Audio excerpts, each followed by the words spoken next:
തമ്പി സാറേ, ഈ വലത്തെ കൈയല്ലേ? ഓക്കെ. ഇടതും വലതും അറിയാത്തൊരു ഗുണ്ട ഇനി ഇവന്റെ കയ്യും കാലം തല്ലി ഓടിക്കേണ്ടി വരും. എന്തൊരു മണ്ടനാടാ നീ. എടാ മോനെ, ഇത് നോക്ക്. ഇതാണ് വലത് കൈ, ഇത് ഇടത് കൈ. ഇത് ഇടത് കൈ. നീ ഈ വലത്തെ കൈയാണ് ഒടിക്കേണ്ടത്. അല്ല തമ്പി, ഇവനിതിപ്പോ കൊളാക്കൂ. നമ്മുടെ പദ്ധതികളൊക്കെ പൊളിയൂ. ഇതിന്റെ സൂത്രധാരൻ ആരാ? ആരാ? SI വേലുത്തം. മനസ്സിലായില്ല. എടോ വക്കീലെ, അവൾ ഇന്ന് വരാൻ ലേറ്റ് ആവും എന്നുള്ളത് ഉറപ്പ്. ആ മണ്ടൻ കുറച്ചു കഴിഞ്ഞാൽ ഉറങ്ങിപ്പോകും എന്നുള്ളത് ഉറപ്പ്. അവൾ അവനെ തല്ലിക്കൊല്ലുമെന്നുള്ളതും ഉറപ്പ്. IPC 302 അവൾക്ക് ജീവപര്യന്തവും ഉറപ്പ്. അതേതാ വകുപ്പ്? അത് ഗുണ്ടാണേമല്ലേ? മിണ്ടാതെ പാടോ. അല്ല, അപ്പൊ നമ്മുടെ സേവിയർ. ഇവിടെ ധർമാധർമ്മങ്ങൾക്ക് സ്ഥാനമില്ല. ഇത് കുരുക്ഷേത്രമാണ്, യുദ്ധമാണ് മുന്നിൽ. Come on, follow me. എന്റെ ചക്കരേ. ഇത് മുത്തിന്റെ ഇടത് കൈ, ഇത് മുത്തിന്റെ വലത് കൈ. അപ്പോ ഇത് ഇടത് കാല്, ഇത് വലത് കാല്. പിടികിട്ടി. പ്രതിമയുടെ ഇടതും വലതും പിടികിട്ടി. ഇനി വസുന്ധരയുടെ ഇടതും വലതും എങ്ങനെ പിടികിട്ടും?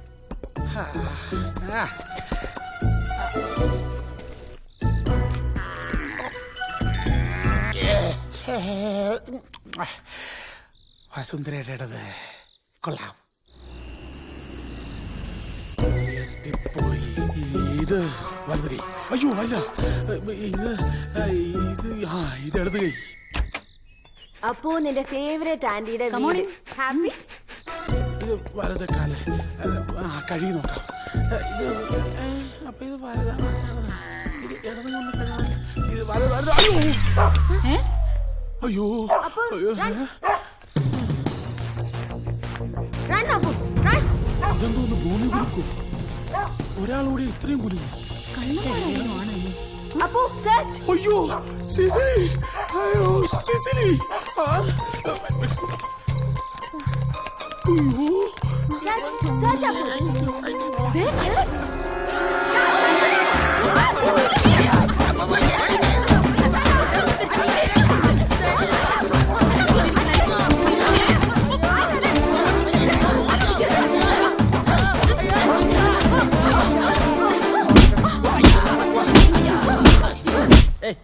ആ വരി ഒന്നുകൂടി പാടി. എത്രയായാലും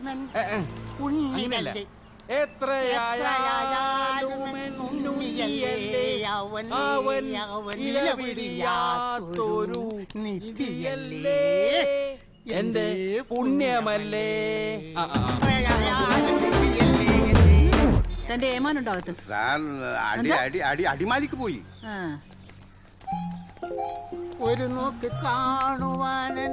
ആരാണ് നീ? ഞാൻ SI വേലുത്തമ്പി. നീയോ? തമ്പിയോ? ജനമൈത്രി നഗറിൽ SI വേലുത്തമ്പിയുടെ വീട്ടില് ഇന്നലെ ഒരു കള്ളം കയറി. ആ ആള് ഞങ്ങളുടെ കസ്റ്റഡിയിലുണ്ട്. സൂത്രധാരൻ മുങ്ങിക്കളഞ്ഞു. താൻ തന്റെ ഏമാനോട് ചെന്ന് പറഞ്ഞേക്ക്, എവിടെ പോയി ഒളിച്ചാലും അയാളെ ഞാൻ പൊക്കും. ഒരു നോക്ക് കാണുവാനൻ ആത്മാവ് മോഹ. നീ അധികം മോഹിക്കല്ലേ. സാറെങ്ങനെ അകത്ത് കയറിയേ? ഞാനൊരു മാജിക് അക്കാഡമി തുടങ്ങുന്നുണ്ട്, നീ ചേരുന്നോ? അകത്ത് പോടാ. പോലീസ് സ്റ്റേഷൻ കളിവീടാക്കല്ലേ റാസ്കൽസ്. പിന്നൊരു കാര്യം, അവൾ ഉറങ്ങിയെന്ന് ഉറപ്പ് വരുത്തിയ ശേഷമേ അടിക്കാവൂ. 121. ഒരു പെണ്ണിനെ കെട്ടിയിട്ട് അടിക്കുന്നത് പാപമല്ലേ? ധർമ്മങ്ങൾക്ക് സ്ഥാനമില്ല. ഇനി പറ, എന്തിനാ നിങ്ങളെ സേവിയറെ വേഷം കെട്ടിച്ചത്? വേഷം കെട്ടിച്ചെന്നോ? സേവിയറെ കള്ളും മൂന്ന് ചെയ്താണ്ട് തമാശ കാണിച്ചതിന്? തമാശ. 150 കിലോ തൂക്കമുള്ള കരിമ്പോത്ത് പോലുള്ള സാധനത്തിന് കരിയും വാരി തേച്ച് വീട്ടിൽ കയറ്റി വിട്ടാണോ തമാശ കാണിക്കുന്നത്? സേവിയറിനെ ഞങ്ങൾക്കറിയാം. ഒരു കാര്യം ഒറ്റയ്ക്ക് ചെയ്യാനുള്ള ആംബിയർ ഒന്നും അയാൾക്കില്ല. നീ പറയണത് കേട്ടതൊന്നും ഞങ്ങൾ അത് ചെയ്യിച്ചെന്ന്. അഭിനയിച്ച് ബുദ്ധിമുട്ടണമെന്നില്ല. കൂട്ടുകാരനെ കാണണ്ടേ? ജനമൈത്രി നഗറിലെ കിടുകിടോ വിറപ്പിച്ച ഗൂണ്ട സിസിലി ലൈറ്റ് ഓഫ് ചെയ്ത് കമ്പി വടി കൊണ്ട് സിമ്പിൾ ആയിട്ട് കൈയും കാലും തല്ലി ഒടിക്കുന്ന ഒരു കുഞ്ഞു കലാപരിപാടി. അങ്ങനെ പവനായി ശവമായി. ഇനി ഇത് ആവർത്തിച്ച നിങ്ങൾക്ക് ഞാൻ വെച്ചിട്ടുണ്ട്. മറ്റേ കൈ കൂടി ഞാൻ ഒടിക്കും. എവിടെയാണ് സേവര പിഴച്ചത്? പൊന്നാണ്ടാ, സിസിലിയെ കണ്ടതും എനിക്ക് ഇടതും പലതും മാറിപ്പോയി.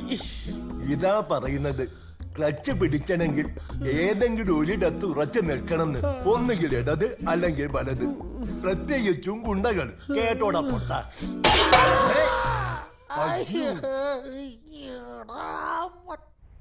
ഊരകം കാരാത്തോട് ബൈപ്പാസിന് വേണ്ടി ലാൻഡ് അക്വിസിഷൻ നടപടികൾ എത്രയും വേഗം തുടങ്ങാനാണ് ക്യാബിനറ്റ് നിർദ്ദേശം. എല്ലാ ലാൻഡ് ഓണേഴ്സിനും ഇമ്മീഡിയറ്റ് ആയിട്ട് നോട്ടീസ് അയക്കണം. എത്ര ലാൻഡാ ലിസ്റ്റ് ഔട്ട് ചെയ്തിട്ടുള്ളത്? 55 വീട്ടുകാരുണ്ടായിരുന്നു. എല്ലാവർക്കും 2 വർഷം മുമ്പ് നോട്ടീസ് അയച്ചതാണ്. Any objections? അന്ന് കാര്യമായ എതിർപ്പൊന്നും ഉണ്ടായിരുന്നില്ല. Anyway let us find out. അവരുടെ റീഹാബിലിറ്റേഷൻ സ്ട്രാറ്റജി ഡിസ്കസ് ചെയ്യാനായിട്ട് ജനപ്രതിനിധികളുടെ യോഗം ഉടനടി വിളിച്ചു ചേർക്കണം. Yes sir. Okay, do it with immediate effect. ഒരു പ്രസ് റിലീസറോ കൊടുത്തേക്കോ. സർ.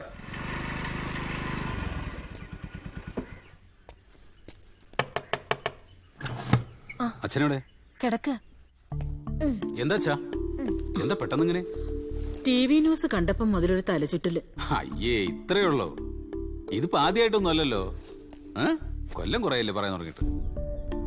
എന്നാലും പെട്ടെന്ന് വാർത്ത കേട്ടപ്പോൾ ജനിച്ചു വളർന്ന നാടല്ലേ, പെട്ടെന്ന് എല്ലാം ഇട്ടെറിഞ്ഞു പോകാന്ന് വെച്ചാൽ. അയ്യേ, ഇതാണോ? 2 വിട്ട ഇതൊന്നല്ലല്ലോ വീമ്പ് പറയല്.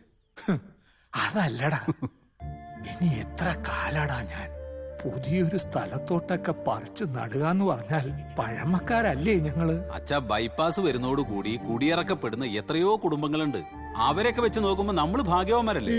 നിന്റെ ഉമക്കത്ത എല്ലാത്തിനും കാരണം കാരത്തോട് ജംഗ്ഷനിലെ ഗതാഗത കുരുക്ക് പോലും കുരുക്കഴിച്ചപ്പോ സമാധാനമായല്ലോ. അമ്മേ, അതിനെന്താണ്? വീട് പോകുന്നുള്ളത് ശരി, പക്ഷെ റോഡ് വരുന്നോട് കൂടിയിട്ട് ബാക്കിയുള്ള സ്ഥലത്തിന് 4 ഇരട്ടി വില കിട്ടും. ആ പൈസ കൊണ്ട് നമുക്ക് 1-ാം തരം ഒരു വീട് വാങ്ങാം. അച്ഛൻ സമാധാനായിട്ടിരിക്കും. താൻ കുഴിച്ച കുഴിയിൽ താൻ തന്നെ. നീ അങ്ങോട്ട് ചെല്ല്, മുത്തച്ഛൻ ലേശം മരുന്ന് കൊടുക്കട്ടെ. ചുമ മനസ്സിലായി. ഇതിനല്ലേ എന്നാ വെള്ളം എടുത്തിട്ട് വാ. ഒരു 2 എണ്ണം വിട്. അപ്പൊ ബോധക്കട കണക്ക് പോകും. പിന്നെ മൊത്തടിച്ച് തീർക്കരുത്, എനിക്കും കൂടെ ബോധം കടള്ളതാണ്. ഒരു പൈന്റില് 2 ബോധക്കേടോ? നടക്കില്ല. അങ്ങനെ കായം കാണിക്കരുത്. അച്ഛാ, ഇറങ്ങാ. വരുന്നു. ഞങ്ങള് റെഡി. നിങ്ങളെങ്ങോട്ടാണ്? വീട് കാണാൻ. ഓ, അതിനൊന്നും ആയില്ലല്ലോ, ഞങ്ങളൊന്ന് പോയി കാണട്ടെ. എന്നാലും അങ്ങനെയല്ലല്ലോ, അവളുടെ താല്പര്യം കൂടി നോക്കണ്ടേ. ഒരു ഓട്ടോ വിളിച്ച് അവളെ അവിടെ കൂട്ടിക്കൊണ്ട് പോ. അതെ, എന്നാ നിങ്ങൾ രണ്ടുപേരും കൂടെ പോയിട്ട് വാ. നിങ്ങൾക്കല്ലേ വീട് ഇഷ്ടപ്പെടേണ്ടത്. ആന്നും വേണ്ട, ചന്നും ശരിയാവില്ല. നിങ്ങൾ 2 പേരും കൂടെയാണ് ഇവിടെ വഷളാക്കാൻ നിൽക്കുന്നത്. ആ ദാമോദര മാഷോടെ വെയിറ്റ് ചെയ്യണം. നമുക്ക് പോയിട്ട് വരാം. എന്നാ പിന്നെ നിങ്ങൾ എല്ലാരും കൂടെ അകത്ത് കയറിയിരുന്നോ, ഞങ്ങൾ 2 കൂടെ പോയിട്ട് വരാം. വാ. എവിടേക്ക് പോകുന്ന പറഞ്ഞാൽ കൂടെ അറിയിക്കോളൂ. പുറപ്പെടും. ഒരു കാര്യമില്ല.